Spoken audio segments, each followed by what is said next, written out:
Consigne. Vous allez entendre 2 fois un enregistrement sonore de 5 minutes environ. Vous aurez tout d'abord 1 minute pour lire les questions. Puis vous écouterez une première fois l'enregistrement.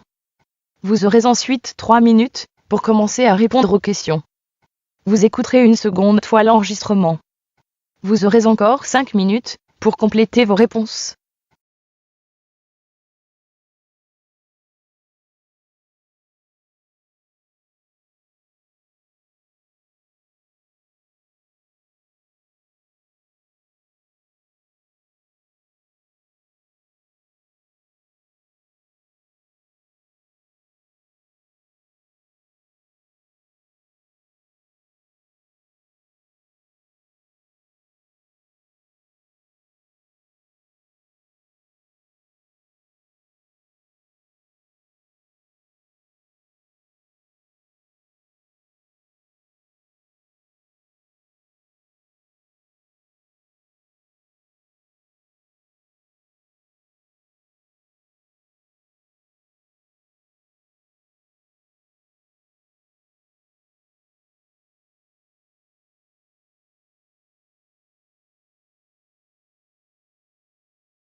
L'Observatoire de la 5G. 5G et santé, quels sont les dangers? Après plusieurs mois de polémique, on se pose toujours la question. Alors ce soir, nos collègues de 36.9 sur RTS1 tenteront d'y répondre, Théo Chavaillat. Oui, on aura droit à une mise à jour des connaissances récentes à propos de la 5G en Suisse, ainsi que des explications assez précises et très imagées sur les conséquences et les enjeux qui entourent cette 5e génération de télécommunications mobiles. En gros, si vous n'aviez pas tout compris sur la 5G jusqu'à aujourd'hui, regardez 36.9 ce soir à 20h15 sur RTS1. Et Christophe Ungar est avec nous pour en parler. Bonjour. Bonjour. Journaliste à 36.9, vous avez donc fait le tour des connaissances actuelles avec Sophie Gabu. Et d'abord, cette réalité, malgré la polémique, les antennes ont bel et bien commencé à pousser un peu partout dans nos villes et nos campagnes, jusque dans les clochers des églises. Bah oui, mais les clochers, c'est quelque part le meilleur endroit pour mettre une antenne. L'église est vraiment au centre du village et puis effectivement, ça permet justement de rayonner dans toutes les directions. Donc oui, les antennes s'implantent. C'est depuis février, on le sait, que les concessions étaient octroyées. Ce qui a changé depuis cet été, c'est qu'il y a beaucoup moins de publicité. On le voit moins, c'est moins fanfaronnant. Les opérateurs sont un peu plus discrets, mais les antennes continuent, en tout cas dans les cantons où ils ont le droit de le faire, ils continuent à poser ces antennes. Ouais, moins de questions parce que c'est devenu très impopulaire. C'est devenu beaucoup plus impopulaire, c'est ce qu'on a aussi constaté quand on a fait notre enquête, c'est beaucoup plus clivant aujourd'hui, mais c'est vrai que ces antennes continuent à être installées. Et si vous voulez savoir s'il y a une antenne près de chez vous, je vous rappelle que vous pouvez consulter une carte de la Confédération. Nous la remettons en lien ce matin sur la page de l'émission. Énormément de méfiance, Christophe Ungar, voire de défiance au sein de la population. On serait pourtant tenté de dire que la technologie des antennes 5G est certes plus puissante, mais moins dangereuse parce que plus ciblée. En gros, au lieu d'arroser tout le territoire suisse avec des ondes émises dans toutes les directions, les antennes 5G visent les appareils, smartphones, tablettes qui en ont besoin. Est-ce que c'est juste ?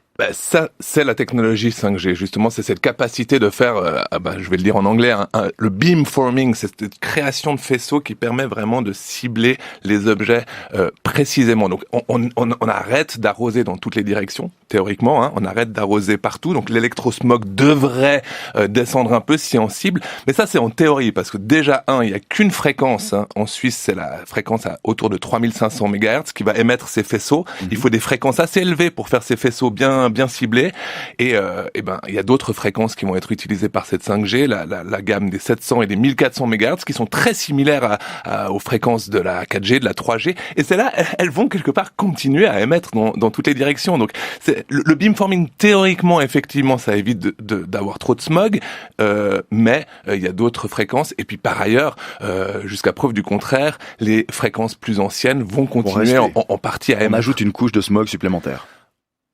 On pense que c'est comme ça. Alors c'est vrai qu'à cause des valeurs limites, ça c'est un grand débat. Les opérateurs cherchent toutes sortes de solutions, peut-être même pour réallouer certaines fréquences anciennes, peut-être pour éviter justement de mettre trop de nouvelles ondes sur les antennes, les mâts existants. Ils cherchent aussi à on l'a appris avec Swisscom, à réallouer vraiment certaines fréquences.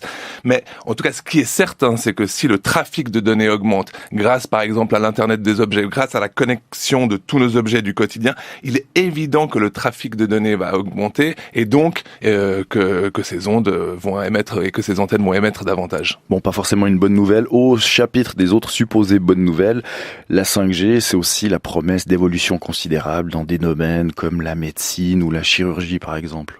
Alors oui, alors ça c'est les grosses promesses de la 5G, on l'a entendu depuis le début de l'année, c'est une transmission d'informations plus rapide, c'est un temps de latence diminué. Donc oui, c'est un super avantage par exemple pour la téléchirurgie, on en parle dans notre reportage ce soir.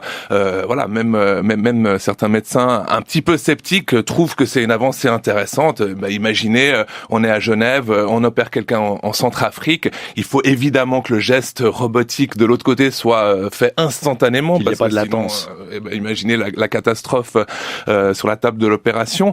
Donc effectivement, il faut que ça se fasse très rapidement, que cette transmission soit quasi instantanée. Et donc oui, il y a des avantages, par exemple pour le domaine médical également. Et pour les voitures connectées, aussi les voitures qui pourront rouler toutes seules. Alors beaucoup de promesses et d'attentes vis-à-vis de cette 5G, mais les craintes restent nombreuses. En tout cas, du côté de nos auditeurs, c'est souvent le cas. Dans les faits et les études récentes, qu'est-ce qu'on sait concrètement maintenant de nouveau sur les effets de la 5G et de ces ondes électromagnétiques sur le corps humain et sur l'environnement, Christophe Ungart? Alors, on va être sincère. Ça reste encore très flou. On a vraiment eu le temps de se consacrer quand même aux études, et ça c'est vrai, c'est notre travail de journalisme scientifique aussi au sein de la rédaction de 36.9. Avec du temps, on est vraiment retourné aux sources, on est retourné aux études scientifiques. J'en ai lu beaucoup. Je me suis beaucoup concentré sur un programme national de recherche, le 57, sur le rayonnement non ionisant, parce que tout ça, c'est du rayonnement non ionisant, la 3G, la 4G également.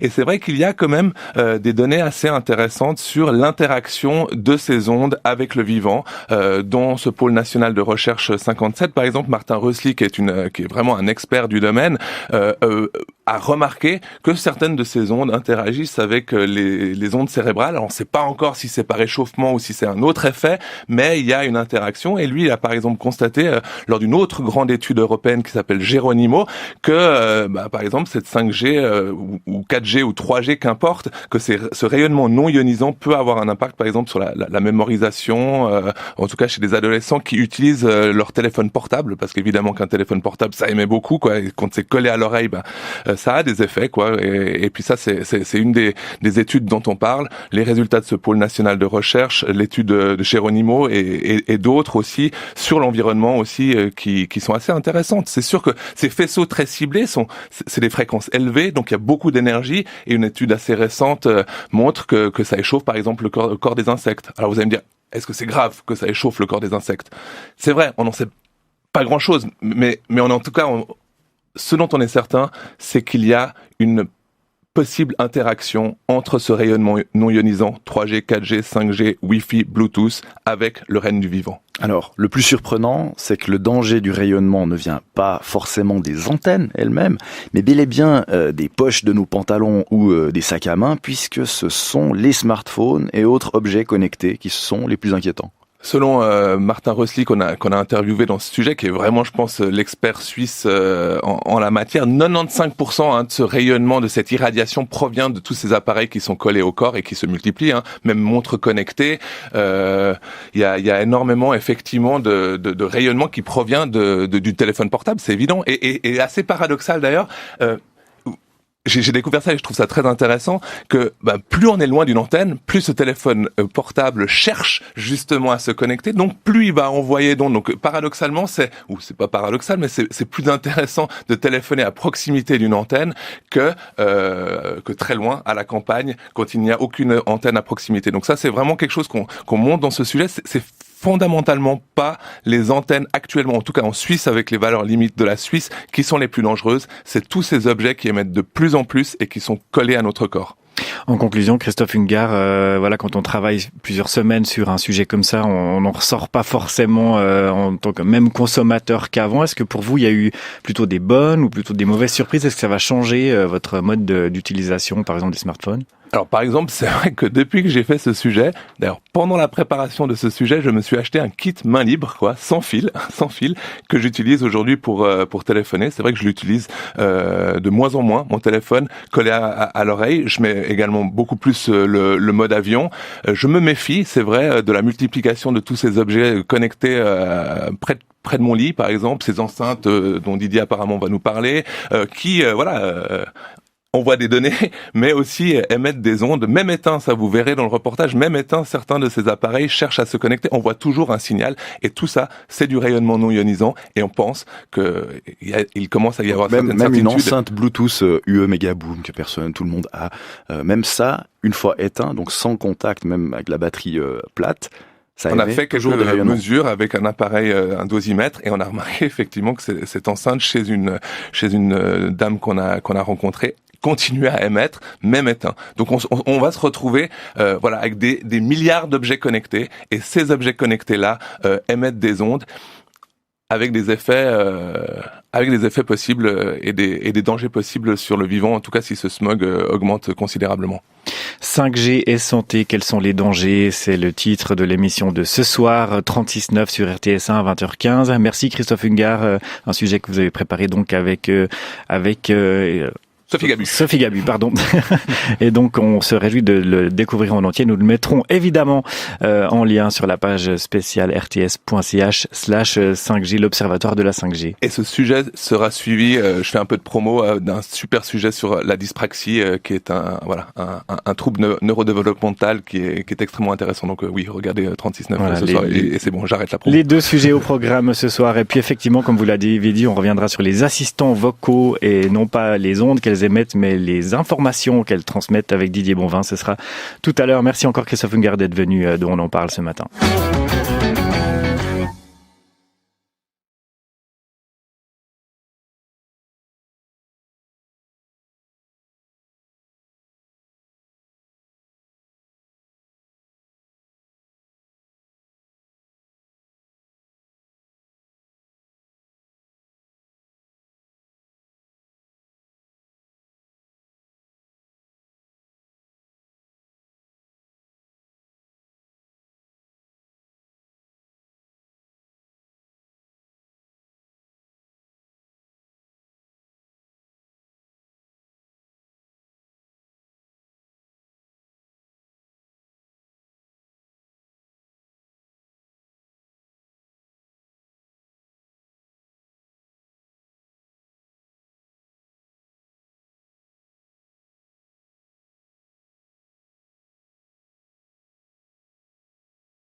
L'Observatoire de la 5G. 5G et santé, quels sont les dangers? Après plusieurs mois de polémique, on se pose toujours la question. Alors ce soir, nos collègues de 36.9 sur RTS1 tenteront d'y répondre, Théo Chavaillard. Oui, on aura droit à une mise à jour des connaissances récentes à propos de la 5G en Suisse, ainsi que des explications assez précises et très imagées sur les conséquences et les enjeux qui entourent cette 5e génération de télécommunications mobiles. En gros, si vous n'aviez pas tout compris sur la 5G jusqu'à aujourd'hui, regardez 36.9 ce soir à 20h15 sur RTS1. Et Christophe Ungar est avec nous pour en parler. Bonjour. Bonjour. Journaliste à 36.9, vous avez donc fait le tour des connaissances actuelles avec Sophie Gabu. Et d'abord, cette réalité, malgré la polémique, les antennes ont bel et bien commencé à pousser un peu partout dans nos villes et nos campagnes, jusque dans les clochers des églises. Bah oui, mais les clochers, c'est quelque part le meilleur endroit pour mettre une antenne. L'église est vraiment au centre du village, et puis effectivement, ça permet justement de rayonner dans toutes les directions. Donc oui, les antennes s'implantent. C'est depuis février, on le sait, que les concessions étaient octroyées. Ce qui a changé depuis cet été, c'est qu'il y a beaucoup moins de publicité. On le voit moins, c'est moins fanfaronnant. Les opérateurs sont un peu plus discrets, mais les antennes continuent, en tout cas dans les cantons où ils ont le droit de le faire, ils continuent à poser ces antennes. Ouais, moins de questions parce que c'est devenu très impopulaire. C'est devenu beaucoup plus impopulaire, c'est ce qu'on a aussi constaté quand on a fait notre enquête, c'est beaucoup plus clivant aujourd'hui, mais c'est vrai que ces antennes continuent à être installées. Et si vous voulez savoir s'il y a une antenne près de chez vous, je vous rappelle que vous pouvez consulter une carte de la Confédération. Nous la remettons en lien ce matin sur la page de l'émission. Énormément de méfiance, Christophe Ungar, voire de défiance au sein de la population. On serait pourtant tenté de dire que la technologie des antennes 5G est certes plus puissante, mais moins dangereuse parce que plus ciblée. En gros, au lieu d'arroser tout le territoire suisse avec des ondes émises dans toutes les directions, les antennes 5G visent les appareils, smartphones, tablettes qui en ont besoin. Est-ce que c'est juste ?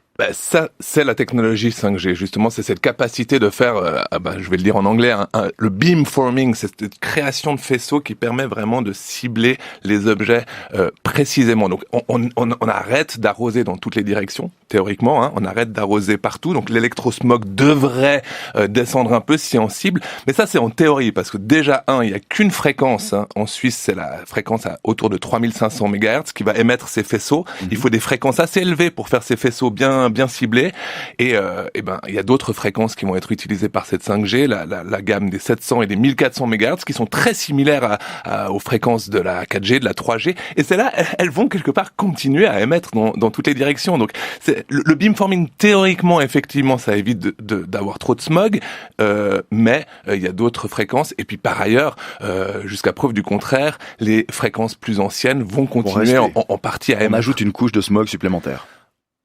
On pense que c'est comme ça. Alors c'est vrai qu'à cause des valeurs limites, ça c'est un grand débat. Les opérateurs cherchent toutes sortes de solutions, peut-être même pour réallouer certaines fréquences anciennes, peut-être pour éviter justement de mettre trop de nouvelles ondes sur les antennes, les mâts existants. Ils cherchent aussi on l'a appris avec Swisscom, à réallouer vraiment certaines fréquences. Mais en tout cas, ce qui est certain, c'est que si le trafic de données augmente, grâce par exemple à l'Internet des objets, grâce à la connexion de tous nos objets du quotidien, il est évident que le trafic de données va augmenter, et donc que ces ondes vont émettre, et que ces antennes vont émettre davantage. Bon, pas forcément une bonne nouvelle. Au chapitre des autres supposées bonnes nouvelles, la 5G, c'est aussi la promesse d'évolution considérable dans des domaines comme la médecine ou la chirurgie, par exemple. Alors ça c'est les grosses promesses de la 5G, on l'a entendu depuis le début de l'année, c'est une transmission d'informations plus rapide, c'est un temps de latence diminué. Donc oui, c'est un super avantage, par exemple pour la téléchirurgie, on en parle dans notre reportage ce soir. Même certains médecins un petit peu sceptiques trouvent que c'est une avancée intéressante. Imaginez, on est à Genève, on opère quelqu'un en Centrafrique, il faut évidemment que le geste robotique de l'autre côté soit fait instantanément. Il n'y a pas de latence. Imaginez la catastrophe sur la table de l'opération. Donc effectivement, il faut que ça se fasse très rapidement, que cette transmission soit quasi instantanée. Et donc oui, il y a des avantages, par exemple pour le domaine médical également. Et pour les voitures connectées, aussi les voitures qui pourront rouler toutes seules. Alors beaucoup de promesses et d'attentes vis-à-vis de cette 5G, mais les craintes restent nombreuses. En tout cas, du côté de nos auditeurs, c'est souvent le cas. Dans les faits, les études récentes, qu'est-ce qu'on sait concrètement maintenant de nouveau sur les effets de la 5G et de ces ondes électromagnétiques sur le corps humain et sur l'environnement, Christophe Ungar? Alors, on va être sincère. ça reste encore très flou. On a vraiment eu le temps de se consacrer quand même aux études, et ça c'est vrai, c'est notre travail de journalisme scientifique aussi au sein de la rédaction de 36.9. Avec du temps, on est vraiment retourné aux sources, on est retourné aux études scientifiques. J'en ai lu beaucoup. Je me suis beaucoup concentré sur un programme national de recherche, le 57, sur le rayonnement non ionisant, parce que tout ça, c'est du rayonnement non ionisant, la 3G, la 4G également. Et c'est vrai qu'il y a quand même des données assez intéressantes sur l'interaction de ces ondes avec le vivant. Dans ce pôle national de recherche 57, par exemple, Martin Rösli, qui est vraiment un expert du domaine, a remarqué que certaines de ces ondes interagissent avec les ondes cérébrales. Alors on ne sait pas encore si c'est par réchauffement ou si c'est un autre effet, mais il y a une interaction. Et lui, il a par exemple constaté, lors d'une autre grande étude européenne qui s'appelle Geronimo, que par exemple cette 5G ou 4G ou 3G, qu'importe, que ce rayonnement non ionisant peut avoir un impact par exemple sur la mémorisation, en tout cas chez des adolescents qui utilisent leur téléphone portable, parce qu'évidemment qu'un téléphone portable ça émet beaucoup, quoi, et quand c'est collé à l'oreille, ça a des effets, quoi. Et puis ça, c'est une des études dont on parle, les résultats de ce pôle national de recherche, l'étude de Geronimo et d'autres aussi sur l'environnement aussi, qui sont assez intéressantes. C'est sûr que ces faisceaux très ciblés c'est des fréquences élevées, donc il y a beaucoup d'énergie, et une étude assez récente montre que ça échauffe par exemple le corps des insectes. Alors vous allez me dire, est-ce que c'est grave que ça échauffe le corps des insectes? C'est vrai, on n'en sait pas grand-chose, mais en tout cas, ce dont on est certain, c'est qu'il y a une possible interaction entre ce rayonnement non ionisant, 3G, 4G, 5G, Wi-Fi, Bluetooth, avec le règne du vivant. Alors, le plus surprenant, c'est que le danger du rayonnement ne vient pas forcément des antennes elles-mêmes, mais bel et bien des poches de nos pantalons ou des sacs à main, puisque ce sont les smartphones et autres objets connectés qui sont les plus inquiétants. Selon Martin Rösli qu'on a interviewé dans ce sujet, qui est vraiment, je pense, l'expert suisse en la matière, 95% de ce rayonnement, de cette irradiation provient de tous ces appareils qui sont collés au corps et qui se multiplient, même montres connectées. Il y a énormément effectivement de rayonnement qui provient du téléphone portable, c'est évident, et assez paradoxal d'ailleurs. J'ai découvert ça et je trouve ça très intéressant que plus on est loin d'une antenne, plus ce téléphone portable cherche justement à se connecter, donc plus il va envoyer d'ondes. Donc paradoxalement, c'est pas paradoxal, mais c'est plus intéressant de téléphoner à proximité d'une antenne que très loin à la campagne quand il n'y a aucune antenne à proximité. Donc ça, c'est vraiment quelque chose qu'on montre dans ce sujet. C'est fondamentalement pas les antennes actuellement, en tout cas en Suisse avec les valeurs limites de la Suisse, qui sont les plus dangereuses. C'est tous ces objets qui émettent de plus en plus et qui sont collés à notre corps. En conclusion, Christophe Ungart, quand on travaille plusieurs semaines sur un sujet comme ça, on n'en ressort pas forcément en tant que même consommateur qu'avant. Est-ce que pour vous, il y a eu plutôt des bonnes ou plutôt des mauvaises surprises? Est-ce que ça va changer votre mode d'utilisation, par exemple, des smartphones? Alors par exemple, c'est vrai que depuis que j'ai fait ce sujet, d'ailleurs pendant la préparation de ce sujet, je me suis acheté un kit main libre, sans fil, que j'utilise aujourd'hui pour téléphoner. C'est vrai que je l'utilise de moins en moins, mon téléphone collé à l'oreille. Je mets également beaucoup plus le mode avion.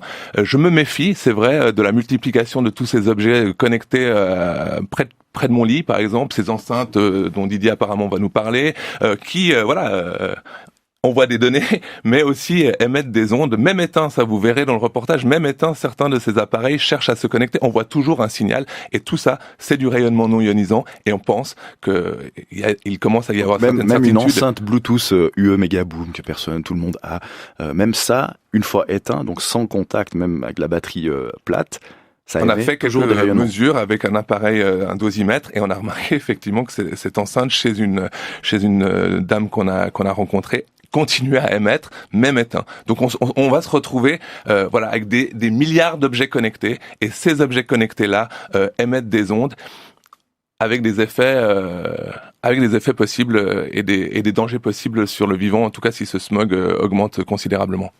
5G et santé, quels sont les dangers? C'est le titre de l'émission de ce soir, 36.9 sur RTS1 à 20h15. Merci Christophe Ungart, un sujet que vous avez préparé donc avec Sophie Gabu. Sophie Gabu, pardon.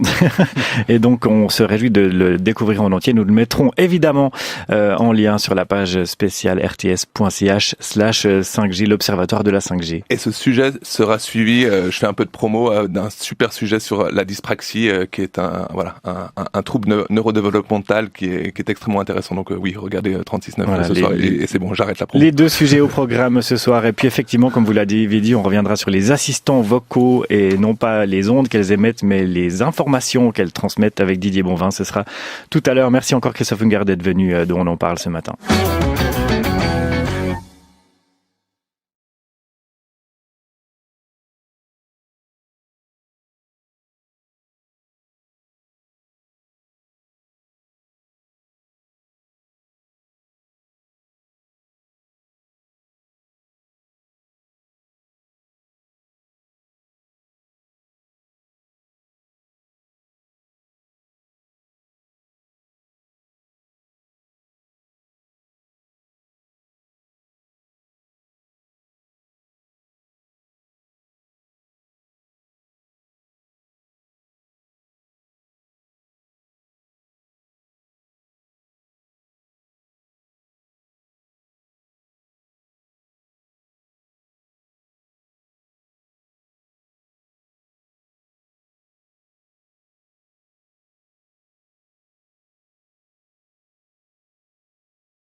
L'Observatoire de la 5G.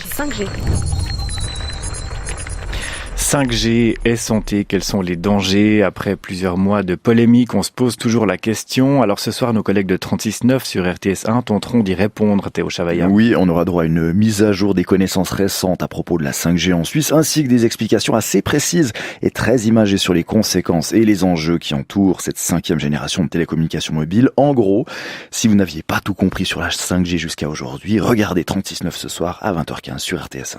Et Christophe Ungar est avec nous pour en parler. Bonjour. Bonjour.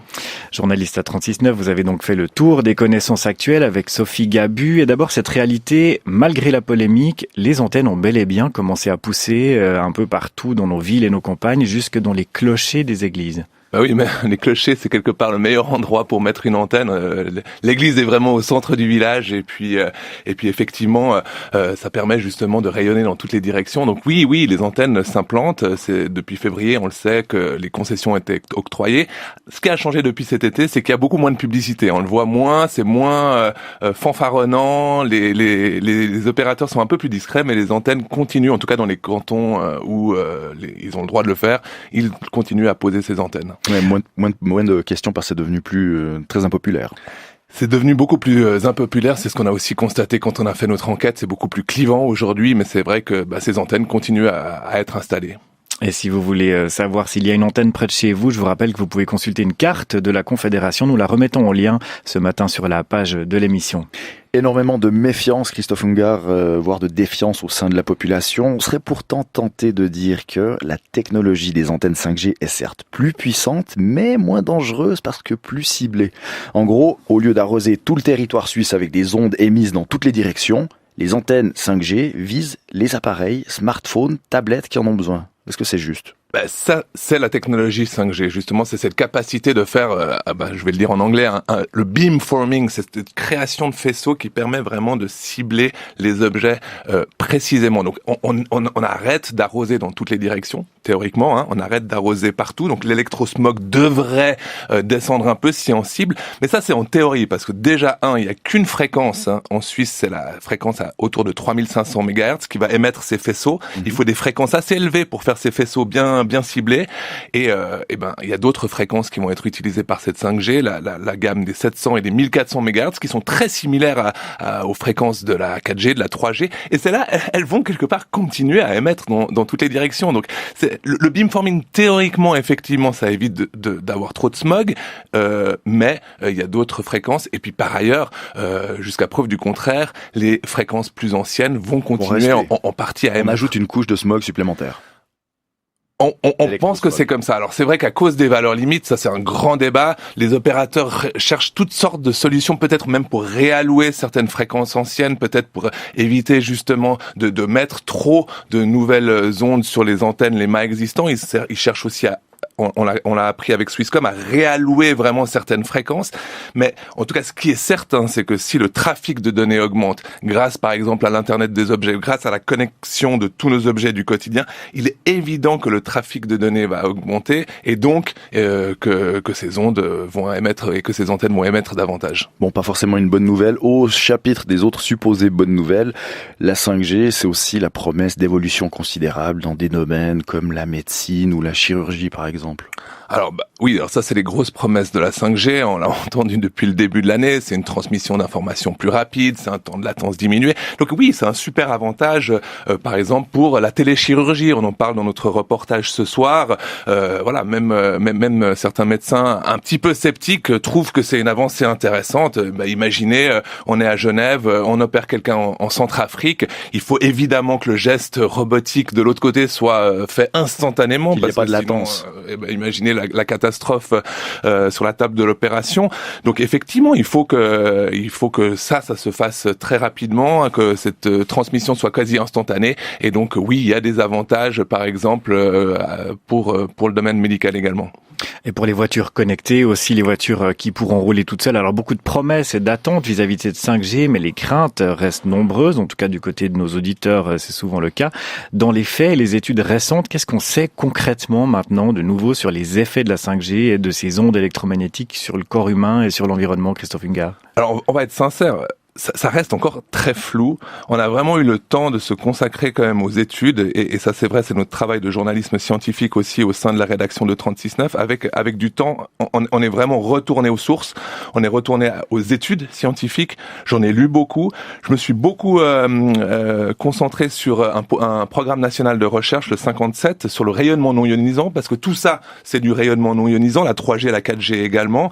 Et c'est vrai qu'il y a quand même des données assez intéressantes sur l'interaction de ces ondes avec le vivant. Dans ce pôle national de recherche 57, par exemple, Martin Rösli, qui est vraiment un expert du domaine, a remarqué que certaines de ces ondes interagissent avec les ondes cérébrales. Alors on ne sait pas encore si c'est par réchauffement ou si c'est un autre effet, mais il y a une interaction. Et lui, il a par exemple constaté, lors d'une autre grande étude européenne qui s'appelle Geronimo, que par exemple cette 5G ou 4G ou 3G, qu'importe, que ce rayonnement non ionisant peut avoir un impact par exemple sur la mémorisation, en tout cas chez des adolescents qui utilisent leur téléphone portable, parce qu'évidemment qu'un téléphone portable ça émet beaucoup, quoi, et quand c'est collé à l'oreille, ça a des effets, quoi. Et puis ça, c'est une des études dont on parle, les résultats de ce pôle national de recherche, l'étude de Geronimo et d'autres aussi sur l'environnement aussi, qui sont assez intéressantes. C'est sûr que ces faisceaux très ciblés c'est des fréquences élevées, donc il y a beaucoup d'énergie,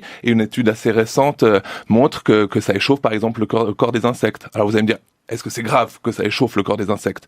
C'est vrai, on n'en sait pas grand-chose, mais en tout cas, ce dont on est certain, c'est qu'il y a une possible interaction entre ce rayonnement non ionisant, 3G, 4G, 5G, Wi-Fi, Bluetooth, avec le règne du vivant. Alors, le plus surprenant, c'est que le danger du rayonnement ne vient pas forcément des antennes elles-mêmes, mais bel et bien des poches de nos pantalons ou des sacs à main, puisque ce sont les smartphones et autres objets connectés qui sont les plus inquiétants. Selon Martin Rösli qu'on a interviewé dans ce sujet, qui est vraiment, je pense, l'expert suisse en la matière, 95% de ce rayonnement, de cette irradiation provient de tous ces appareils qui sont collés au corps et qui se multiplient, même montres connectées.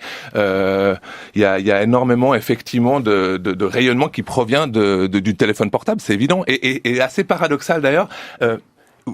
J'ai découvert ça et je trouve ça très intéressant, que plus on est loin d'une antenne, plus ce téléphone portable cherche justement à se connecter, donc plus il va envoyer d'ondes. Donc paradoxalement, c'est pas paradoxal, mais c'est plus intéressant de téléphoner à proximité d'une antenne que très loin à la campagne, quand il n'y a aucune antenne à proximité. Donc ça, c'est vraiment quelque chose qu'on montre dans ce sujet. C'est fondamentalement pas les antennes actuellement, en tout cas en Suisse, avec les valeurs limites de la Suisse, qui sont les plus dangereuses. C'est tous ces objets qui émettent de plus en plus et qui sont collés à notre corps.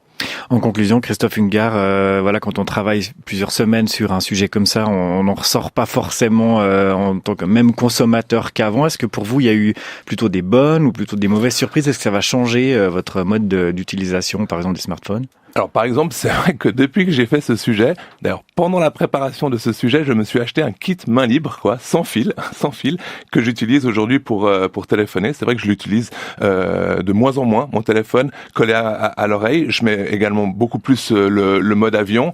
Je me méfie, c'est vrai, de la multiplication de tous ces objets connectés près de mon lit, par exemple, ces enceintes dont Didier apparemment va nous parler, qui envoient des données, mais aussi émettent des ondes. Même éteint, ça vous verrez dans le reportage, même éteint, certains de ces appareils cherchent à se connecter, on voit toujours un signal, et tout ça, c'est du rayonnement non ionisant, et on pense qu'il commence à y avoir certaines certitudes. Même une enceinte Bluetooth UE Megaboom que tout le monde a, même ça, une fois éteint, donc sans contact, même avec la batterie plate, on a fait quelques mesures avec un appareil, un dosimètre, et on a remarqué effectivement que cette enceinte chez une dame qu'on a rencontrée continuer à émettre, même éteint. Donc on va se retrouver avec des milliards d'objets connectés, et ces objets connectés-là émettent des ondes avec des effets possibles et des dangers possibles sur le vivant, en tout cas si ce smog augmente considérablement.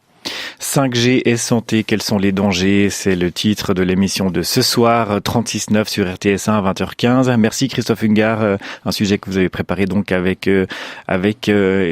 Sophie Gabu, pardon. Et donc, on se réjouit de le découvrir en entier. Nous le mettrons évidemment en lien sur la page spéciale rts.ch/5G, l'Observatoire de la 5G. Et ce sujet sera suivi, je fais un peu de promo, d'un super sujet sur la dyspraxie, qui est un trouble neurodéveloppemental qui est extrêmement intéressant. Donc oui, regardez 36.9 ce soir et c'est bon, j'arrête la promo. Les 2 sujets au programme ce soir. Et puis effectivement, comme vous l'avez dit, on reviendra sur les assistants vocaux et non pas les ondes qu'elles émettent, mais les informations qu'elles transmettent avec Didier Bonvin. Ce sera tout à l'heure. Merci encore Christophe Ungard d'être venu, dont on en parle ce matin.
Like and subscribe our channel for more amazing videos. Also, don't forget to share it with your friends. Contact French NU to learn French language. We provide online classes for DELF preparation, TEF preparation, academic course preparation for kids, and accent improvement. Call or WhatsApp at 987069696 or email at linguistic.fr@gmail.com.